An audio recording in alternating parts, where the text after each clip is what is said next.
Here we are. Last episode Holy of ACOTAR. Shit. How did that happen so fast?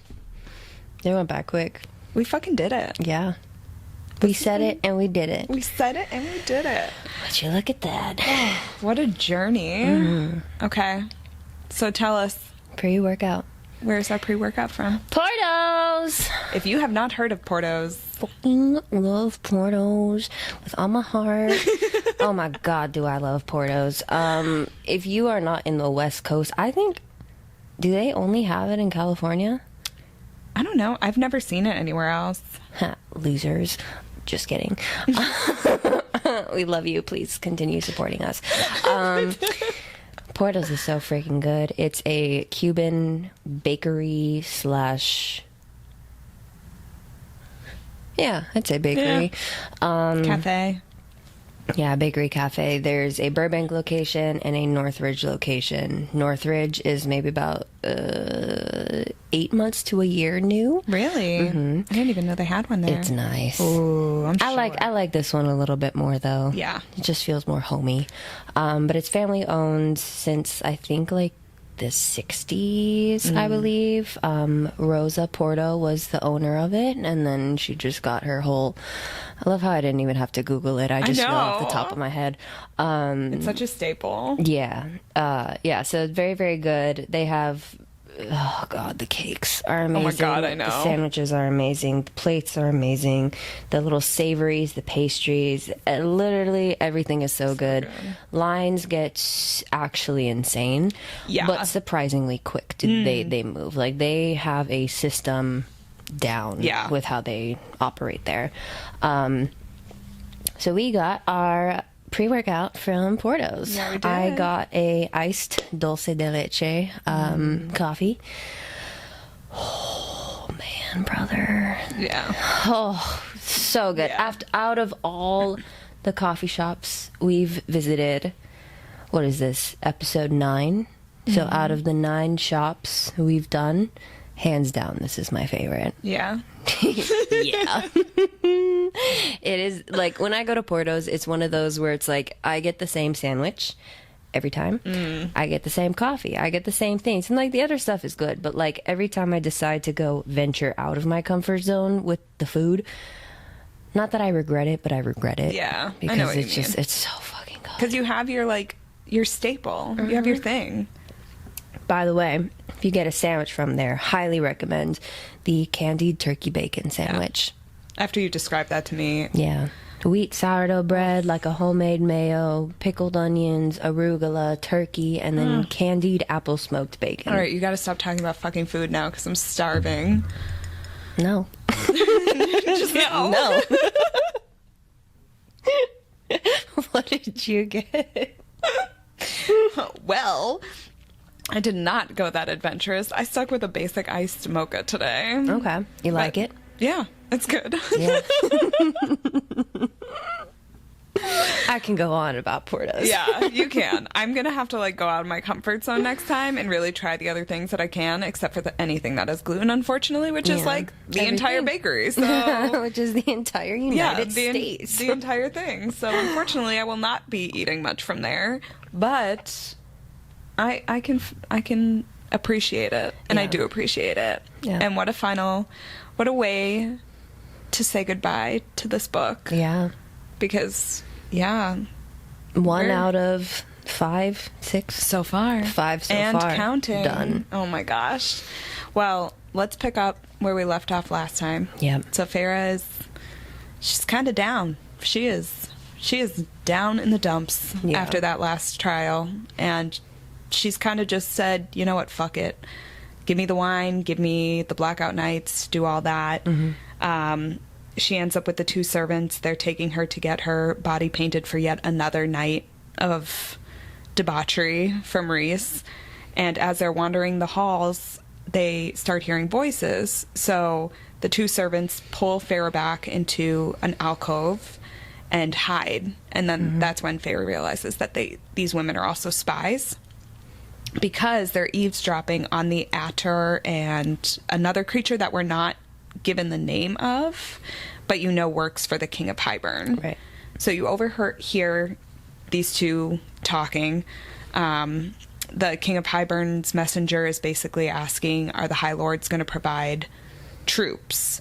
And the ACOTAR says they're going to do whatever they're told to do. And the messenger relays that the King of Hybern is pissed at Amarantha for doing this bargain with yet another human, because the last time she went against Jurian, it cost the war. Yeah. So basically the King of Hybern is like not thrilled by this. He clearly can't trust her. Yeah, exactly. I mean, yeah. The girl went behind his back and did this, so here you go. So these two creatures end up walking away. They leave the alcove, and they bring Feyre to go get painted and dressed, and then taken to another party where she's standing in a corner just waiting for Ris, and Ris is just, it's described that he's with another Fae, and the Fae is just all up on him, and he's not paying Feyre any mind. So she's just standing in a corner by herself, and she feels the presence of someone else next to her. And that's when she smells the scent of good old Tamlin. Yep. And he comes up next to her and starts casually brushing his little pinky against her pinky. And Feyre's just kind of living in this moment. Yeah, considering that this is really the only attention that she's gotten from him, or acknowledgement from him in any way, really. So she also has to definitely hide it, too. Yeah. She can't let them know. So she's putting on a mask, just like he's been putting on a mask. And they're kind of just standing in that way. And then Tamlin goes to leave. And as he's walking away, he looks back and gives Feyre a nod. Yeah. Basically being like, come with me. So Feyre takes all the measures to kind of go in a different direction than he went to, so that no one is tracking where both of them are going. Right. They go into a room, and basically, after all this time, there's no talking or anything. Tamlin just begins to just maul her. So they're heavily making out. Tamlin is all up on her. They're going. They're like really going for it. And they may have gotten away with it had Ris not showed up. Right. And what does he do? He just stands at the door and he's just like, well. Yeah. He's just like tisking at them. Yeah. And he just like walks over and inserts himself into the middle of this whole thing. Meanwhile, Feyre's got like her leg wrapped around Tamlin's waist, and like Tamlin's covered in her paint, and like you can tell like it's a mess. Yeah. And Ris basically is like, he tells Tamlin, you need to go. And Feyre describes being shocked that Tamlin listens to him and doesn't fight back. And I think reading this, I was just like, again, Tamlin, you're a fucking baby. Like, it kept bothering me this time. And I don't know if it's because I know things or if it's just really bothering me. Yeah. But it was just freaking annoying. Because I'm like, dude, stand up for your woman. Yeah. Like, if you love her so much. I get both sides of it, like why he didn't too, because it could have gotten him in a lot of trouble if they were caught. But he does. He buttons himself back up and buckles his pants, and then he goes and gets all the paint is cleaned off of him, and he leaves. Yeah. And so Ris comes up to Feyre and is like, you fool. Like, what would you have done had you been caught? Like, Amarantha would have 100% killed you. Yeah. So as he's berating her, he looks to the door.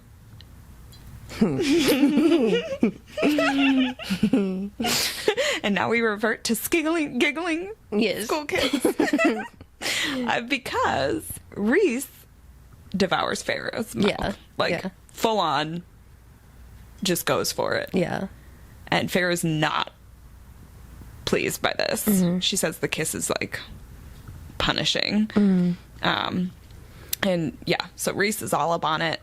He's just kissing the crap out of her. And as he's doing that, the door opens and Amarantha and Tamlin come in.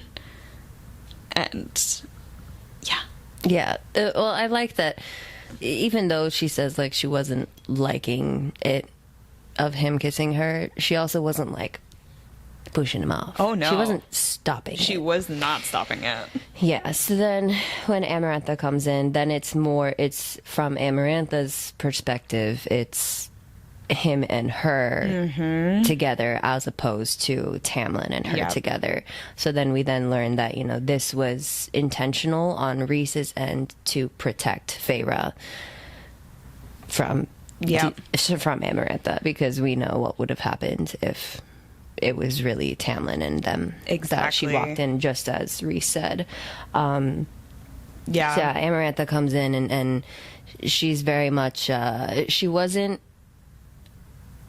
I wouldn't describe it as she was furious about it. She was just then like, well, you know, that sort of... Like, you stereotypical human, of course you don't really love him. Exactly. Yep. Yeah, and I feel like that, you know, that essentially, you know, then is just kind of backing up her beliefs and whatnot because of what happened to her sister. So, you know, we learn of that. Then couldn't imagine, well, I can't imagine what Tamlin must have been feeling in that situation. It's kind of just like, haha, fuck you. Yeah. When they make the TV show for this, I'm very excited for this scene. Oh my God.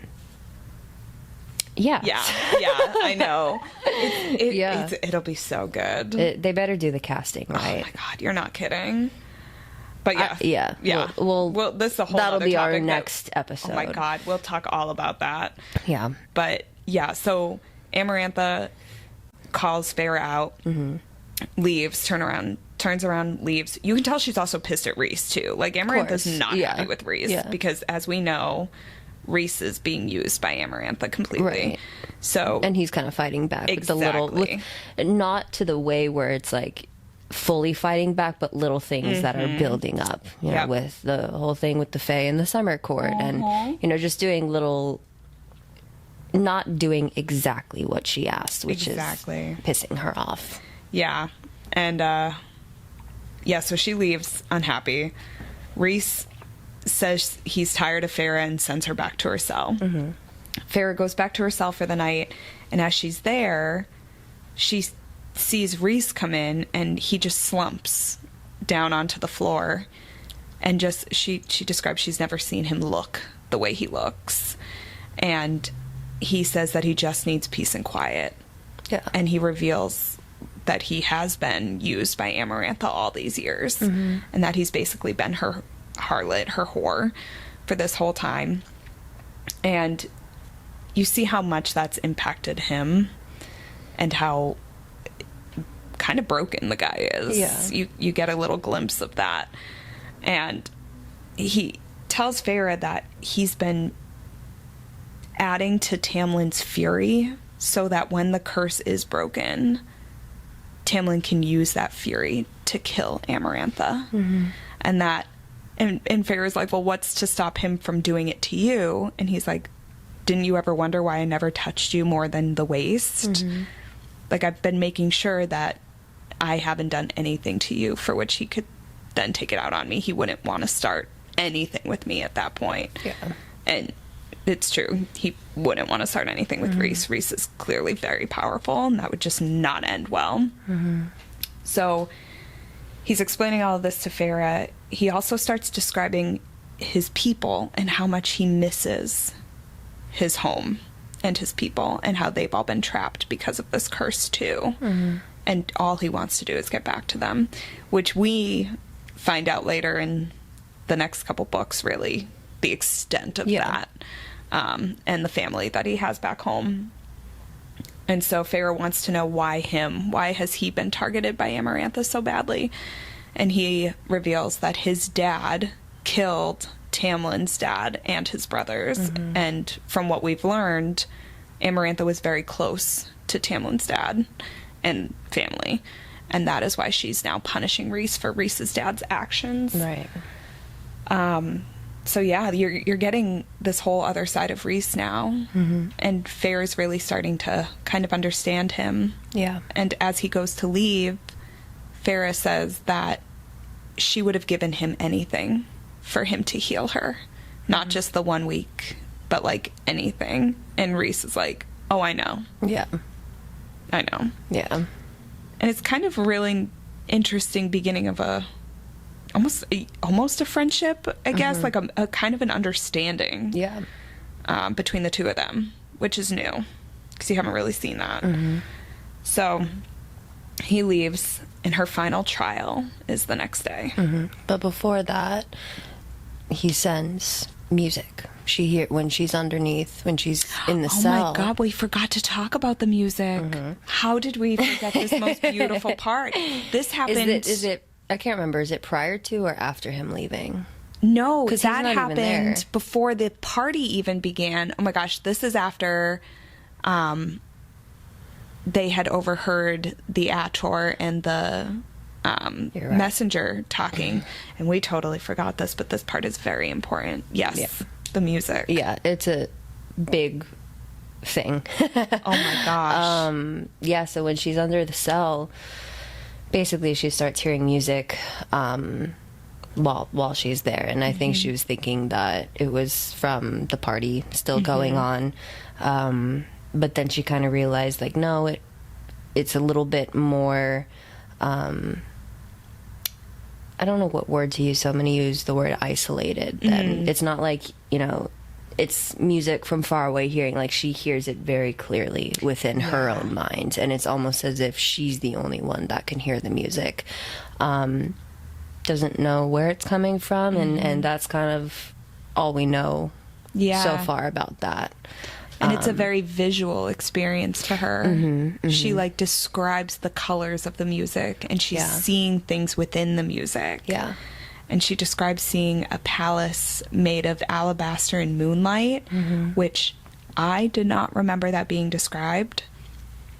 And that ends up being a spoiler in the next book. You realize what this palace is and that it actually does exist. Right. But it is beautiful. She says it just feels so peaceful and so beautiful, and she doesn't realize she's crying until she feels the tears trickling down her face, and that music really saved her at that moment.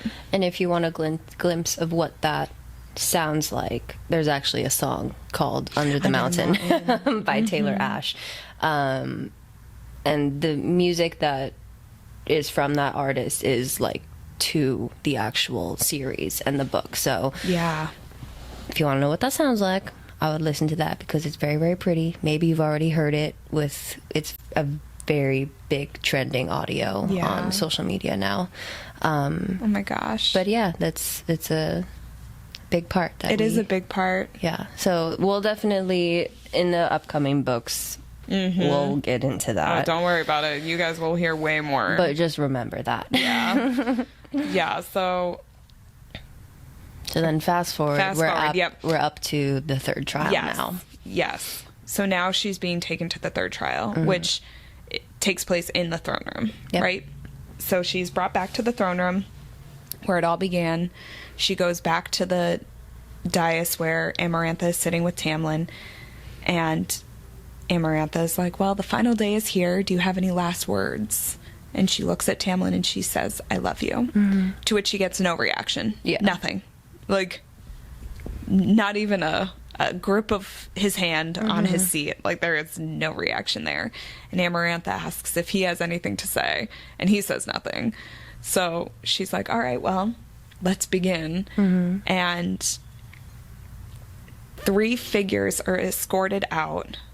There's 2 men and 1 female. Their heads are covered, and they are forced out and then brought to their knees. And no one knows what's going to happen at this point.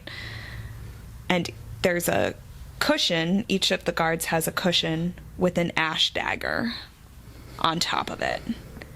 And Amarantha says that her final trial is to stab each one of these Fae in the heart with this ash dagger. And kill them all. And proceeds to tell Feyre that they did absolutely nothing wrong. But if you could kill Andros without any guilt, you should have no problem killing these Fae. Yeah. And Feyre immediately is just lost. Yeah. And the whole time, the internal monologue is devastating. she's basically like, this is the end of my soul. Like, she says her soul is splintering and she's losing parts of herself. So the bag is ripped off of the first Fey male's head, and he starts begging and pleading and crying. He's sobbing, and someone in the crowd is wailing. And it's interesting too, because all the Fey at this point that are in the crowd, that have been in the crowd, are no longer on Amarantha's side. Yeah. Like, Amarantha's wants them to cheer and make fun of Feyre and do all this, and they are silent. And Amarantha's pissed about that. And the fairies all gave Feyre a greeting. What was it, where they put their fingers up of their hand, like to salute her. Yeah, to salute her, which is like the custom for like an honorary death, basically. And so Feyre's now realizing that maybe everyone was pretending while they were there. That maybe it isn't just Ris that was pretending, maybe it was all of these Fey. And you realize how pissed they all are too. So now she's standing in front of every single one of these Fey who are trapped here, about to kill an innocent one who is sobbing. And she can feel Ris in her mind basically begging her to do this. So she picks up the dagger and she stabs this poor man in the heart and watches him die in front of her. And she loses a part of herself. She can't even figure out what's happening. She's like, at this point, all she feels is the blood. And the way she writes is just unreal. Because, like, you were feeling this with her, too. Like, the stickiness of the blood and, like it's staining her soul, everything. I was just, like, so immersed in this experience, which was so hard to listen to because it was audio this time. I was like, oh, man, the descriptions here are intense. But then the bag is ripped over the next Fey's head, and this is a female now.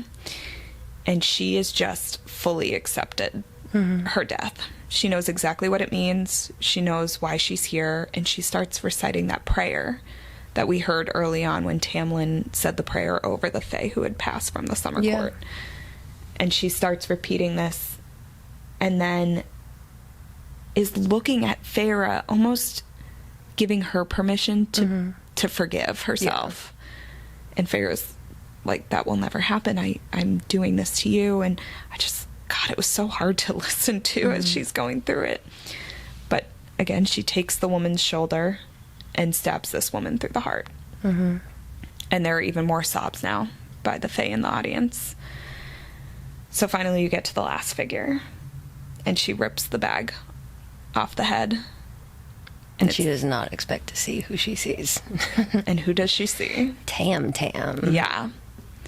And she looks back at the throne, and the Tamlin that was there all of a sudden changes form into one of Amarantha's guards. Wasn't it the ACOTAR?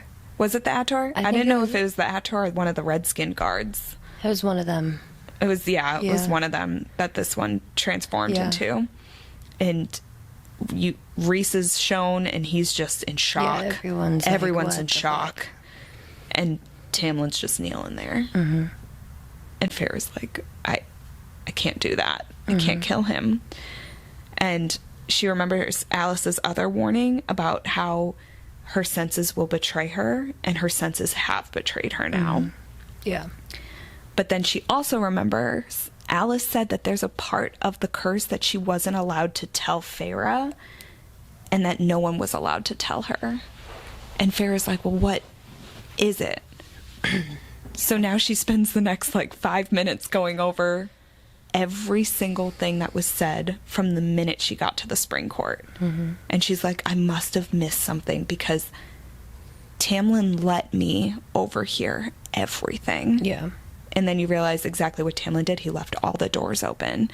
He brought the ACOTAR to Feyre when they were hiding from it. He let her overhear all of it without Feyre actually knowing she was allowed to do this. And she keeps coming back to this one thing that both Lucian and the ACOTAR both said, which was, for a heart of stone, you've gone soft. Well, even how Alice too mentioned, keep your ears open, always be listening. Always. And so she definitely recalls that, going over what Alice said, and then the continuous of, you've gone soft, you have a heart of stone, yada yada yada. Yeah. And so then her brain starts to kind of connect the two, then realizing that, you know, it wasn't only figuratively that they were talking, it was literally as well. So then she realizes that I can actually stab him because he literally has a heart of stone right now. Right now. Yeah. 'Cause she realizes that's part of the curse. Exactly. And so that he, you know, essentially cannot be killed. That there's no, like, even though it's an ash dagger, it cannot penetrate his heart as it did with the others. So then she realizes she can do it, goes ahead and does it. Yeah. And as she does it, she looks at him, and she's watching him the whole time, and he's watching her figure it out. And I thought that was really cool that the two of them are just straight up watching this whole thing happen. And she says that as it dawns on her, his eyes widen just a little bit, and that's when she truly knows that she's right. So she grabs him by the shoulder and she tells him, I love you, and then stabs him right in the heart. Yeah. And she like takes the dagger out and says that it's nicked. Yeah. And that's when she knows she was right. Right. And now, seemingly, this curse should be broken. Everyone should be free. This should be a beautiful, happy ending. But that fucking bitch is like, oh wait, you thought that just because you completed all my trials you're going to be free? You never specified when. Yeah. So no, the only time I said immediate release was the rhyme that I asked you to solve, but you didn't. Yeah. So I can keep you for as long as I want to. Right. And then it's still, again, trickling back to what Alice was saying at the very beginning of, you know, don't trust anyone, don't bargain with anyone. But then even further back where, you know, fairies can lie and whatnot, and they can deceive and they can, you know, trick and everything like that. And it's, of course, she's the villain of the story. So yeah, she's going to be doing that. And it's as the reader, like, you're reading it and it's like, yes, we finally did it. You went through fucking hell reading and experiencing all the trials, and, you know, the second trial coming, and you think she's gonna die, she thinks she's gonna die, and you're like, hurry up, the anxiety building and whatnot. Then you get to this third one, it's like, oh my god, is she really gonna do it? Yes, she's gonna do it. Holy shit, she did it, we're free, blah blah blah. And Amarantha's like, huh, you thought that's cute. Aw, you dum-dums. Yeah. And everyone thought, like, how did no one else catch that? Because even Ris was like, what the fuck? Right. And you think he'd be the smartest of them all. Yeah. But no one even thought twice about this. Yeah. Yeah. She really pulled one over them. Yeah, so Amarantha's basically just like, you did not win. You guys lost. And all of you did. Yeah. And so she's furious. She's pissed at Feyre. She is pissed at all of them, and she takes it out on Feyre. And she's like, I will make you suffer for what you've done, for the insolence that you've shown, for all of this. And she literally just starts beating this poor girl to oblivion. And she says that all of this will stop if she just admits that she doesn't really love Tamlin. Yeah. And Farrah's like, I will never say it. Even as her body is physically breaking. Yeah. She says she'll never say it. And she's watching as all these other things are happening. Ris is grabbing one of the ash daggers on the ground, and he starts trying to attack Amarantha. Amarantha keeps blasting him with magic. You see like this white wall come up, and Ris is bounced off of that, and he hits the wall, but he's still trying. And he's not giving up, and he's calling Farrah's name, and you can see his pain. Like, he is straight in agony for her. Meanwhile, Tamlin is clutching his chest because his chest is healing too slowly because the ash is preventing him from healing fast enough. And all this guy does is crawl to Amarantha's feet and beg her. He starts begging her to stop torturing Feyre. Yeah. And I'm just like, that's all you got, though? But Right. That's it? Meanwhile, poor Ris is getting the shit kicked out of him. Yeah. Because Amarantha then turns on him and is like, you've been planning this from the beginning. So now she's literally just torturing this poor guy. Yeah. And Feyre asks her to stop. She says, please stop. On Ris's behalf, she's begging Amarantha to stop. Amarantha is, again, pissed about this. She's like, are you begging me to stop? And then proceeds to keep beating poor Feyre to death. Yeah. And as she is, Feyre all of a sudden has this revelation about the riddle. Because she starts realizing that the love she feels for Tamlin is directly related to everything this riddle had said. And she can see it now. And she starts playing every single line in her head out. Thought that was really cool. Yeah. She's going line by line in this riddle, and she's just like, oh, the sacrifice. Oh, the pain. But if I'm willing to let that fear go, if I embrace it, like, she's going line by line. So finally, just as this poor girl is like on the brink of death, she says, the answer to the riddle is love. And the last thing that we hear is her spine breaking. And Amarantha just fucking killing this poor girl. Yeah. But apparently Feyre is not dead because of the bond she shares with her tattoo. Because when she opens her eyes, she's seeing through what she realizes is Ris's eyes. Yeah. And she sees her body on the floor. But now the curse is broken. She watches Lucien step forward, and he takes the mask off his face. Yeah. And all fucking hell breaks loose. Yeah. Because you realize everyone has their motherfucking powers back. Right. And it's clear that everyone hates Amarantha. So I believe at this time, finally, Tamlin is able to get up on his feet. And then he does the ash arrow through her skull. He takes the sword. Sorry. Well, because, Lucien steps forward and he says, Tamlin, because Tamlin at this point had pushed Amarantha against the wall. Right. Yep. So then he has the sword and then just pretty much drives the sword straight into her skull, which then pierces her up against the wall, so that it's kind of like funny karma with how she did that with Claire. Yeah. Because now she was in the exact same state. From there, he kind of, then transforms a little bit and then literally rips out her throat. And then it just becomes a brutal mess. But, of course, Feyre's dead.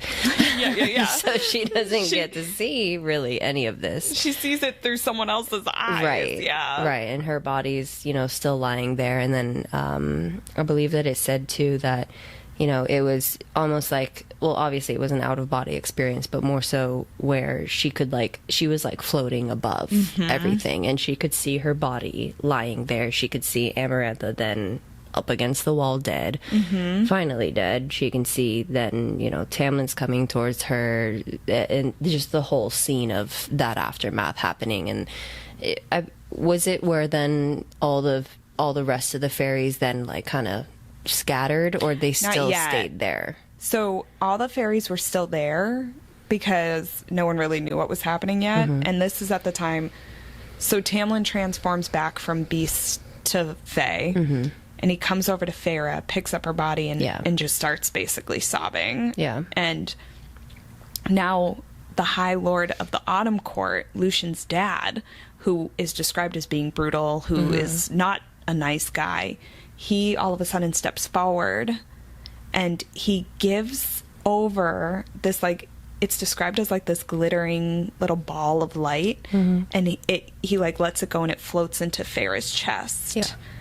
And now all of a sudden, all the other High Lords of every single court step forward and start giving over this little kernel of light into Feyre's chest. It reminds me of Tangled. Yeah. Yeah. Oh, that's... Yeah. So many references. There's so many references. Yeah. I know. And I loved how beautiful it was, because to go, I mean, for all her other books, like Crescent City and Throne of Glass, there's always some form of just everyone coming together at some point, and this like little magical giving of power type of situation. And it's really beautiful how it's described here. Yeah. And I loved that when it's Rhys's turn, he steps up to give, and he says, "For all she's given, let us give her something that only very few have ever been given," which we don't know exactly what this is yet. We haven't figured that out. And he drops the kernel of light into her chest. And as Tamlin goes to do this, he's the final one, he whispers, "I love you," and places his palm on her chest. And Feyre's now describing swimming up towards Tamlin, which I thought was really interesting, because then this is like total Crescent City reference, but there's like a version of someone swimming up towards someone. I was like, ooh, SJM using this reference again. I like it. She obviously used it here first, but she hears him. She knows he's there. So she's trying to get back to him as soon as she can. And as she wakes up, she realizes that something's very different. Yeah. She's like, I'm in my body, but I'm not in my body. Everything's heightened. Yeah. Things seem too loud. Yeah. Her fingers are different. Yeah. And that's when she realizes that she is now High Fae. Or Fae. Yeah. I think she realizes she's High Fae, though. I think you're right. I think, right? Yeah. Well... Because she says High. I'm pretty sure she might say High Fae. One of those. She's fairy now. Yes. Feyre is now fairy. Yes. And yeah, everyone is out of all the fairies are like freaking out at this point. Like no one's masks are on. Feyre realizes that she's now about to see Tamlin for the first time without his mask, and he tells her to turn around, and she does, and she says that it's exactly how she imagined he would be. And now everyone's trying to figure shit out, because Amarantha's like Goonies have fled. Yeah, they're gone. All the other fairies just want to get the fuck out and go home. Feyre, poor Feyre, just died, came back to life, and is forced to sit there and listen to all these people be like, well, what do we do next? And she's just like, I just gave up my entire life for this guy. He's not even like scooping me up and taking me away. Yeah. Like, he's just standing here. Yikes. Yeah. But Tamlin does end up realizing that Feyre is having a hard time with all of this. Yeah. He does then take her into like a room way far away from the throne room, and he starts trying to talk to her about what happened, and she's like, I can't talk about it. And you can tell she's not okay, like from killing these poor fairies, from everything that's happened. I mean, who could be okay? Because I wouldn't be okay either. But yeah, she realizes that she's not okay, but she doesn't want to talk about it. Yeah. So what's the best way to not talk about things?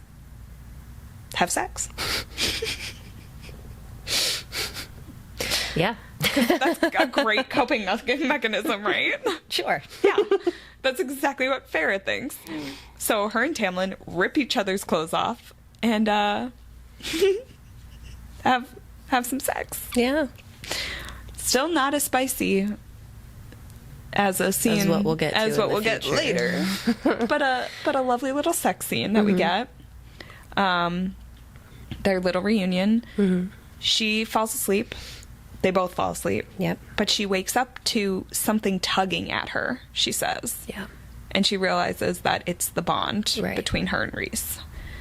So she follows it through the halls and ends up on this like little turret and can see sun. And she's like, I forgot what sun looks like. You forget that it's been like 3 months, right?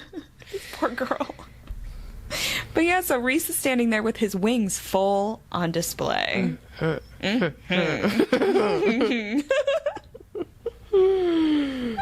lovely little wingspan we see there. Oh, but you also realize that he was underselling his shape-shifting so much. Yeah. Because she had only seen a shadow of all of it. But she looks at him and she even says, she goes, I think he might be more powerful than Tamlin is. And she can see it now. And she asks why he helped her. And he said, because I didn't want you to fight or die alone. And Feyre recalls herself saying that to the fairy from the summer court. And realized that they might have way more in common than she originally thought. Yeah. So she asks what he's going to do now, and he's like, I'm going home. Yeah. Like, yeah. After 50 years, I would go home. Yeah, I would go home too. And he asks her how it feels to be High Fae. And she's like, well, my body may be immortal, but my heart is still human. And it's the first time she's admitted to what she's feeling. And he says, be proud of your human heart and pity those who don't have it. Yeah, and don't lose it. But she can't do that right now. Right. Which, again, understandable. So as they're having this lovely conversation, Ris is like, all right, well, goodbye. And Feyre's like, well, I guess I'll see you soon. And he's like, oh, how could I forget about our bargain? Right. And yes, he will be seeing her soon. Yep. And as he goes to leave, he all of a sudden freezes and turns around and just stares at Feyre in shock. And I remember the first time I read this, I was like, what the fuck is this dude looking at? And now I know. And I can't say anything. You're just going to have to keep listening. Oh my God, please. Because the revelation is so good. Yeah. Oh my God. But yeah, so she's like, he was completely shocked, and then he just disappeared. Yeah. And that was it. Yep. So she goes back down. Everybody's getting ready to leave to finally go back home. She asks what's been done with Amarantha's body. They admit that they burned it, and no one has found any trace of poor Jurian's eye or bone. They are completely missing. Yeah. But that's, again, a problem for another day. Yeah, exactly. And they leave. And the minute they cross over, they get back into the lush green fields of the spring court. Yep.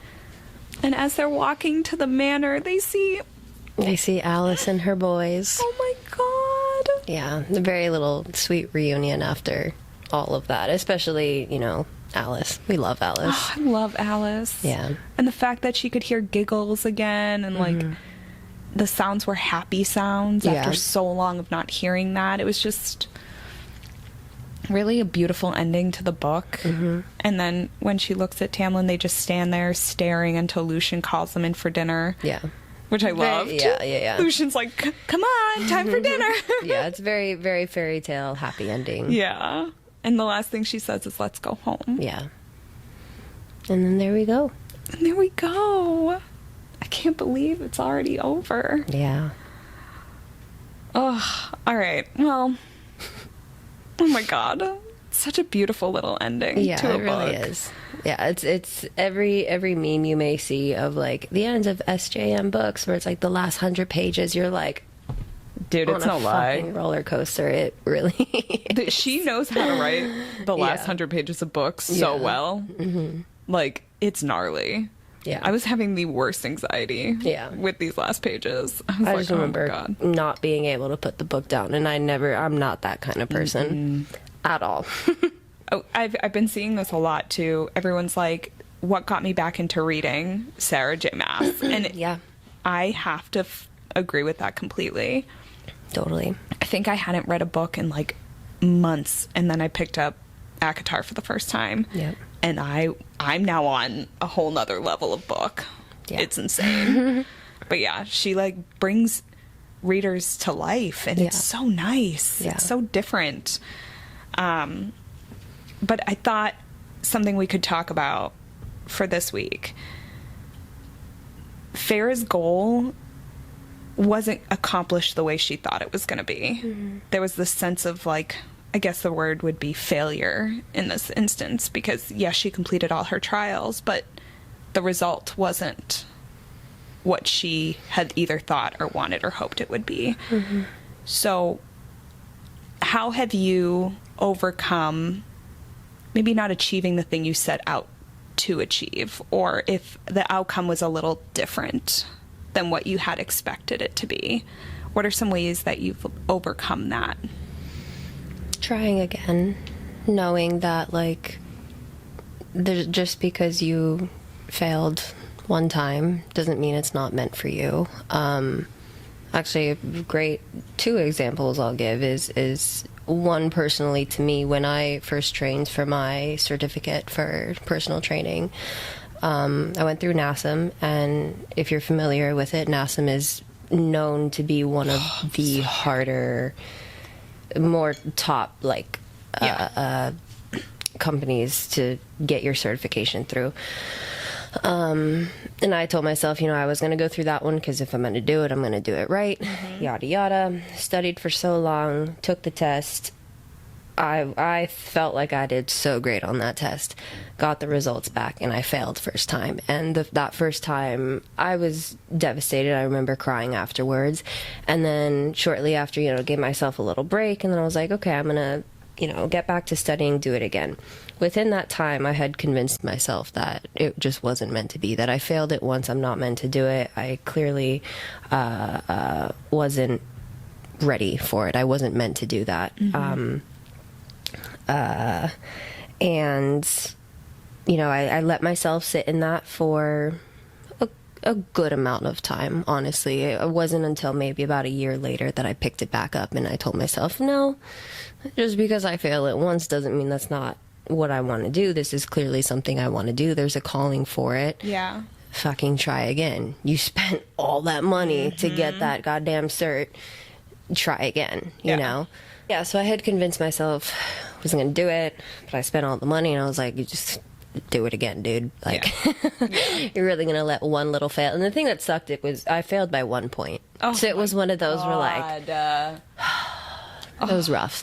And if you ever taken the NASM test, it's, as you know, it is hard. It is very, very, very hard, as it should be, but fuck, dude, it's crazy. That test was killer. Yeah, and everything's proctored. You don't, like, there's you want to cheat? No. Like, it was crazy too, because they had me show them my hands go like that. I had to show them behind my ears. Don't know why, but, you know, it was like you lock everything in a locker. It was rough. But yeah, so I went back and I took the test, and of course when I first took it, I had that fear where I was like, okay, if I fail this time, I'm going to quit. That's what I told myself. Then the other, it was like one of those like angel devil, and one side was like, if you fail, it's clearly not meant for you. Other side was like, well, we'll see, you know. Like, we're not going to determine anything right now going into this headspace. We need a clear headspace going into this, but, you know, you've come this far already. Took the test, passed with flying colors, and I broke down crying because I was like, I had convinced myself for well over a year that this is not something that I wanted to do, and that I wasn't good enough for it. Not that I didn't want to do it, it was simply that I wasn't good enough. And that was a dialogue that I'm sure all of us are very well familiar with. And yeah, so I remember just being so proud in that moment. And then, you know, I don't regret a single thing with it. I don't regret taking the time off, and everything that I felt in that time, it was clearly meant to happen that way. And I'm grateful that it did, because I'm able to walk away from work now, walk away from a session or a new client, and be like, I fucking love my job. And that's something I've been vocal about, even when my friend was here, and, you know, she came with me to work one time, and I had left from a new client session. I just remember looking at her and being like, all right, let's go. I fucking love what I did just now. You know, it's such a great feeling. So I would say that's example 1. Example 2, maybe a more so common thing, which I've actually talked about on my Instagram as well, is when it comes to failure within sets itself. A lot of the time, something you may see when, let's just say, for example, best example, you want to go for a deadlift and you want to pull a certain amount of weight. Let's say you're not able to pull it up, or you see, you know, videos where it's like, I didn't pull it up, so I failed. if you sure, you know, yeah, if you didn't pull it up, yeah, I wouldn't really consider that the rep. Or in my opinion, you know, if I'm going, another example, I went to go squat 225 months ago. In my opinion, my form was god awful. It was not good. Yeah. My buddies, they were like, you did it, and I was like, did I though? Yeah. And I still don't count that I did it. Yeah, sure, I got it up, but no, it was dangerously. I got it up. So in my own opinion, I didn't count that. Yeah. But if we're going back to the whole pulling, you know, deadlift, whatever, tilt failure situation, a lot of the time people will think because they didn't pull that certain amount of weight up or push it up or whatever, that people would think that, you know, because they didn't pull that certain weight or they didn't hit that goal that they wanted to, that they failed. Yeah. And again, sure. But at the same time, I don't think that should be the indicator of progress in the gym, let's say. You know, it seems like the only thing that determines progress is weight that you're pulling. To an extent, sure, but there's many, many different indicators that show progress happening. For example, if you were only able to do 10 reps first, now you're able to do 10 or 12, sorry. Or you're able to go to 15 or even going to 11. Yeah. That's great. If you're able to get a little bit more range of motion within a certain movement, that's progress. You know, if you're able to have that endurance that you've built up, going from that one rep to pushing it a little bit more, again, the range of motion, if you're able to maybe not feel as fatigued after a workout or not feel as drained, or back to our endurance talk where we were doing the Stairmaster talk where I was only able to do 50 or not even 5 minutes at first, and then I pushed it to 6, then to 7, and then it was all the way up to 15, all the way up to 20. Yeah. That's still progress. And I feel like in the fitness industry, and especially online, it gets like those versions of progress are so overshadowed to where we don't even consider that anything anymore when that's still growth. Yeah. You know? So, you know, it look at it as different ways. If things didn't go as you had planned, I think it's definitely to an extent healthy to feel a little bit bummed out about it for an extent. Don't dwell on it. Don't let that ruin your day. Don't let that set back your goals in general, anything like that. You know, pick yourself back up. It's okay. And kind of see, okay, instead of, okay, well, maybe I didn't hit this weight, but I was able to do this with a lot less fatigue, or, you know, A, B, C, D, D, all the examples that I just listed. But, you know, failure's going to happen. You think about all the Olympic athletes or anyone competing in Olympia. Like, you're not going to win until you fail. That's so true. And you're going to fail more times than you win. Yeah. That's just how life is. How you handle it and how you pick yourself up and continue to go is what really matters. It's like the whole, we actually have it framed up on our little stairs coming up, but the whole Rocky quote from the Rocky films is like, it's not about how hard you get hit. It's about, or how many times you get hit. It's about picking yourself back up and keep on going. So it's definitely an adjustment to kind of switch from one view to another, but just go easy on yourself and try again. You know, just don't let those quote unquote failures be the thing to determine your life or determine your goals or determine what you are and what you stand for. Yeah, it's so true. I remember the main reason why I even started running marathons the main reason why I started running marathons was because I had just gotten out of a pretty nasty relationship. The ending wasn't great. Like I had been told that like basically running marathons would be a pipe dream for me, and I wanted to prove everybody wrong. Especially like this went way back to like my childhood when people were like, yeah, you can't do this, and so I was like, well, you know what, screw this. I'm going to show all of you how wrong you were. I'm going to show myself how wrong I was because I didn't believe in this either. So I went into my first marathon training cycle being like, I'm going to go into this and I'm going to qualify for Boston. And that's just what it is. There's no other choice. Like one and done. One and done.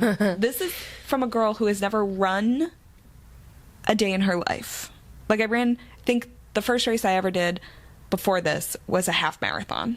And yes, I did fine in this half marathon, but it was a half marathon. And now all of a sudden I'm like, my first full marathon, I'm going to get a 3:30 or less. And I'm like, sure. But I went like literally delusional. And I thought I had everything ready to go. My training cycle went really well. The long run that I had done was so, like I had some doubts, but mostly I had stayed on track. Yeah. Like I was really feeling it. And my mom flew out for this. Like I had all my support team at the finish line. I was there for it. And I was on track. I was doing really, really good for the first 14 or so miles. I was hitting things. I was good. But I stopped being able to ingest food. And I remember I couldn't, you take like these gels. Because after a certain point, you're just running on glycogen stores, and then your glycogen stores are depleted, and you need to ingest to start helping you.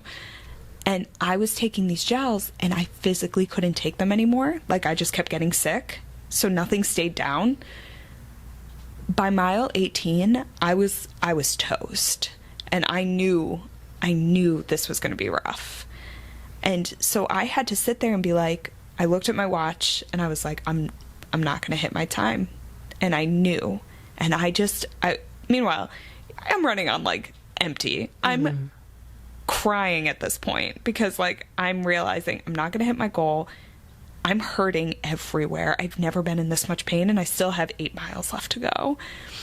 And I get to mile 22 and my leg cramped. So now my calf is like completely cramped. I have to stop and walk. I'm just losing my shit. And I'm so mad at myself. And I just remember being so angry and just disappointed and all this stuff. And I just keep going. I'm run walking at this point. I get a cramp so bad that a woman on the sideline had to help me rub my calf back into place. Like, it was gnarly. And I can see the finish line. And that's the worst part. It was awful. Girl, I was losing I was like, I see it. I'm home, but I can't get there. So finally, I get up, I start running. I'm like jogging very slow. I see my girlfriends. They've got signs. I'm like, they can see I'm not okay. They can see the pain. I turn the corner and there's my mom, and I'm trying to put on a brave face. I'm trying to take a photo because I know the finish line photo's coming. I'm trying to look good. The minute I crossed the finish line, I just lost it. I had to go to the medical tent because I couldn't walk. I hadn't eaten anything. I was getting sick. And my mom was like, I'm so proud. Everyone was like, I'm so proud of you. And I still got under 4 hours for my first marathon, which is actually very good. Yeah. I had to keep telling myself that, but otherwise I would have just berated myself. So I had to be like, you still did this. But it took me a solid week and a half to even let that anger and disappointment go, until I finally had to be like, Haley, give yourself some grace. This was your first race you've ever run. There will be more. Like, this is not your only opportunity to do this. And how lucky are you that you even get to do this? Like, you have a body that just ran a fucking marathon. You just ran 26.2 miles. Do you know how many people do that? Not a lot. Not a lot of people can say that they've run a fucking marathon. You have. And so I kept telling that to myself. I was like, I did it. I did it, and I have to remind myself that, and I have to give myself this grace and be proud of this. So it took a lot of changing the way I thought about it. I had to rethink about it. But then I also had to be open to adjusting how I was training for things. And that was something that was really hard for me to come to terms with, was that I couldn't do this alone, even though I really wanted to. And so I'm so grateful, I found my run club because of this. I found the people who have changed my life. Honest to God, without these people, I would not be in LA anymore. Like, they're the reason I stayed here. I have a community now. And I've run another 5 marathons since then, and I have yet to qualify for Boston. And instead of getting angry about it and disappointed, I've been able to be like, how can I reframe my mind to be like, all right, cool, let's look at the things that didn't work. Let's look at that. Rather than say, oh, this was a complete disaster and I failed. What didn't work here? And a lot of that was my food. Yeah. Almost 99% of that was my food. So I have changed that. I haven't run a marathon since I've changed my food, but I ran a half marathon and I got a personal best in my half. And I am so proud of that time because I've never hit a time like that. I crossed that finish line with the biggest smile on my face because I knew I did it. Yeah. And that was the best fucking feeling because now I'm on the right track. So it's hard. It's hard as fuck to be like, I didn't get this. I didn't do it the right way, or I didn't achieve what I wanted to achieve. But it gives you that opportunity to look and be like, okay, what can I do differently? Yeah. How can I change things for the better for me? Yeah. And in the long run, I'm so happy that I got to do this. Because what is that saying? The hard is what makes it great. Is that? I think it's something like that. Something like that, yeah. Yeah. It's something the hard is what makes it great. But it's so true. Because of that hard, I now have this newfound love and appreciation for my body, for running, for all of this. And I'm just so grateful for that. Yeah. So You made me emotional. I know. I was hiding it back. I saw it. I was like, wait, am I doing that? Yeah, you are. Stop. I'm proud of you. Thank That's you. fucking cool. I'm gonna cry now too. I can't watch other people cry. Okay. Shit. Tears will start after we stop recording. Oh my god. Okay. On this note, now I'm emotional too because this is our final episode of this. It is. I know. It's perfect wrap up. Okay. So I'm gonna fan myself real quick. So I will take over. Yes, please do. Yeah, so thank you so much for... Wait, no, we have to do our Thorn and Rose. Sorry. Yeah, okay. Thorn and Rose. My I get uncomfortable when I get emotional, so we're like... She's trying to finish before we're finished. Right. Okay, my thorn... Let's see. I mean, it has to be when Feyre gets killed. Yeah. And the whole snapping. The snapping of the spine, specifically. Oh, God. That was rough. Rose. Just because we have read into the future, and we're not gonna do this spoiler, is that look of Rysand when he turns back to Feyre and he's like... and then flies off. That's definitely gonna have to be the rose. I would say my second rose then, just because it's the last one, it'd be the whole like fairy tale ending of, you know, let's go home sort of situation. I think it's a really beautiful way to wrap that up. Yeah, what about you? My thorn is the same as the whole beating of Feyre. That was like devastating to read. Ugh.